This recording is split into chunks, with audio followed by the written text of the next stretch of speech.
Bonjour, messieurs, dames. Ça fait plaisir de vous donner notre réaction, la réaction de la Coalition Avenir Québec concernant les amendements déposés par le ministre Moreau dans le cadre du projet de loi 3. Vous savez, l'objectif de la Coalition Avenir Québec, c'était d'avoir plus de flexibilité. On avait beaucoup d'attentes par rapport aux amendements qui étaient déposés par le ministre Moreau. Et aujourd'hui, on est déçus. On est déçus dans le sens où le ministre, puis je vais prendre l'exemple, parce que je ne veux pas être trop technique, là, mais le ministre tient au plafond. Donc, chez les cadres, tout ce qui est policiers-pompiers, 20 et les autres, 18 il a apporté certains une façon de calculer pour essayer de rendre ça plus acceptable. Et je vais vous donner l'exemple parce qu'il s'est servi de l'exemple des policiers de Montréal. Et c'est important parce que ça nous démontre bien, parce que dans ce que le ministre nous apporte comme modification, il nous dit, quand les régimes, les cotisants qui auront un âge moyen supérieur à 45 ans, ils pourront bénéficier de certains avantages, et où ceux où les femmes seront, et il a cité l'exemple des policiers de Montréal, et là, évidemment, vous avez compris que les policiers de Montréal, la proportion des femmes est de 35 %, donc ils pourront pas bénéficier de cette exemption-là. Et la moyenne d'âge, vous avez compris, ils prennent leur retraite plus jeune, donc ils ne pourront pas bénéficier non plus, parce que la moyenne d'âge est en bas de 45 ans des cotisants, donc ils ne pourront pas, et leur régime est pleinement capitalisé. Donc nous, on a toujours demandé de la souplesse, de la flexibilité, et surtout de reconnaître ceux qui avaient fait un effort. Donc, quand on regarde les policiers de Montréal, l'effort était, ils sont capitalisés à 109 %, donc c'est un régime qui est en santé. Donc, évidemment, ils seront soumis. Et là, il faut regarder quel est l'objectif. Ce qu'on s'aperçoit, c'est l'objectif, c'est de baisser la masse salariale. Et nous, on a toujours dit, pour la Coalition Avenir Québec, on voulait régler les déficits des fonds de pension. On ne voulait pas régler le coût de la masse salariale qui pourrait être réglé par des négociations entre les employeurs et les employés à l'occasion. Donc, c'est important d'avoir cette flexibilité-là. Donc, on va travailler, nous, avec des amendements qu'on déposera en commission parlementaire.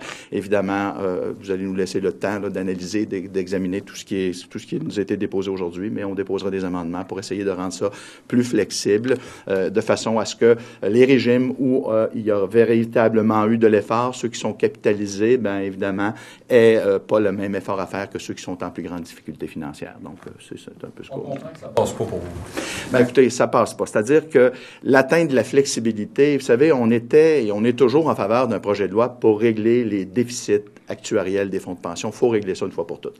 On maintient notre position. On veut que 50-50 dans les cotisations futures. On veut que le déficit passé soit partagé entre entre les employés et la ville. 50-50, parce que présentement, la loi dit que c'est la ville qui doit payer. Donc, nous, on ne veut pas que le contribuable paie, mais on ne veut pas non plus qu'on ambitionne sur le dos des employés. Vous avez donc l'impression que le projet de loi nivelle par le bas les conditions de travail des employés municipaux? Écoutez, surtout que je me sers de l'exemple que le ministre a utilisé, là, les policiers de Montréal, là, s'il y a une façon de...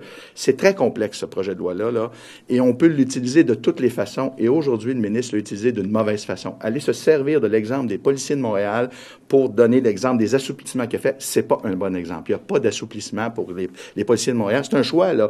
Et même, on maintient, là, le ministre dit, il n'y aura plus d'indexation automatique. L'indexation ne sera pas automatique. Nous, là-dedans, je veux dire, on peut, tous un chacun a des opinions par rapport au salaire des uns des autres. Là. Ça, les Québécois sont très critiques présentement par rapport au salaire.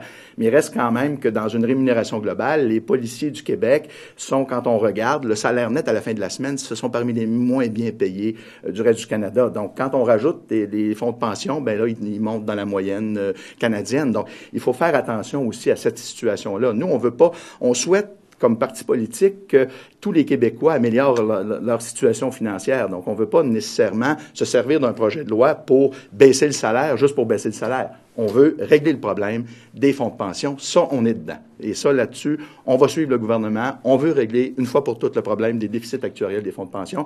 Mais quand ça va bien, on veut de la souplesse entre les employeurs et les employés. Puis c'est pas de leur donner une année supplémentaire de négociation que c'est de la souplesse. Là, on leur donne une année supplémentaire, mais il faut atteindre le même objectif. Mais vous semblez quand même presque là. Pardon? On a l'impression quand même que vous êtes presque rendu à votre but. Écoutez, si vous me dites que le but, c'est de régler les déficits des fonds de pension qui sont en mauvaise situation, bien, oui, le projet de loi fait partie de cette solution-là et nous, on va être dedans. Donc, nous, c'est sûr qu'on va être là. Mais par contre, il faut être capable de les regarder un par un puis être capable de donner la flexibilité à chacune des villes parce que c'est très complexe. Les régimes sont différents d'une ville à l'autre. C'est d'ailleurs pourquoi ils sont capitalisés différemment d'une ville à l'autre. Donc, il faut leur donner la marge de manœuvre pour être capable. Et dès que tu mets un plafond du pourcentage du coût du régime par rapport à la masse salariale, bien là, inévitablement, t'enlèves la souplesse. Là, la meilleure preuve, c'est que le ministre essaie de trouver des ajustements avec la moyenne d'âge des cotisants, avec plus de femmes. Donc, ça c'est correct. Là. Le but du projet de loi, ça va être pour les cadres. C'est carrément, là, si vous me demandez, oui, il a donné de la flexibilité aux cadres.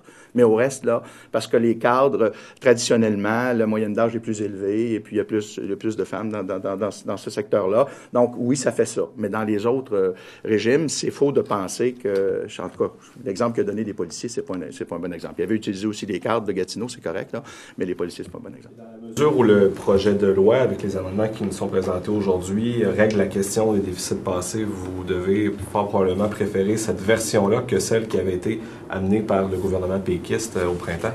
Oui, c'est d'ailleurs pourquoi on a voté pour le principe de la loi, là. Pensez quoi du congédiement de 8 pompiers à Montréal suite à la manifestation qu'il y avait eu à l'Hôtel de Ville? Ben ça, écoutez, ça c'est moi, quant à moi, la façon dont les employés se comportent, et si jamais ils ne respectent pas la loi, ben il faut qu'il y ait des sentences qui vont avec les gestes qu'ils ont posés. Moi, je suis pas contre. Il y aura des enquêtes policières qui vont être tenues. Moi, je pense que s'ils ont fait quelque chose de répréhensible, il faut qu'ils soient punis. Là. Outre les policiers de Montréal, est-ce qu'il y a d'autres conventions collectives comme ça où il y a eu des négociations à la baisse, selon vous, pour avoir un meilleur régime de retraite? Oui, ben c'est parce que il y a beaucoup de régimes qui sont au-dessus de 90%, puis pour lesquels vous avez de mémoire, là, certains cadres où le pourcentage de masse salariale est à 34%. C'est des conditions de travail qui sont négociées entre l'employeur et les employés. Si le régime est en bonne santé financière, pourquoi nous, on intervient là-dedans? Pourquoi on dit, exemple, comme le ministre l'a dit, les indexations automatiques, on les enlève? Ça, évidemment, c'est des conditions qu'il faut qu'ils soient négociées entre l'employeur et l'employé. Ça fait partie des contrats qui sont signés. Je vous le dis, là, on a beaucoup de difficultés à la Coalition Avenir Québec avec déchirer les contrats. Quand, dans une situation exceptionnelle, on comprend qu'il y a des régimes qu'il faudra probablement aller jusque-là, mais on n'est pas là pour baisser la rémunération des salariés du Québec, peu importe le secteur. Il y avait d'autres questions? Non. Ça va? Merci.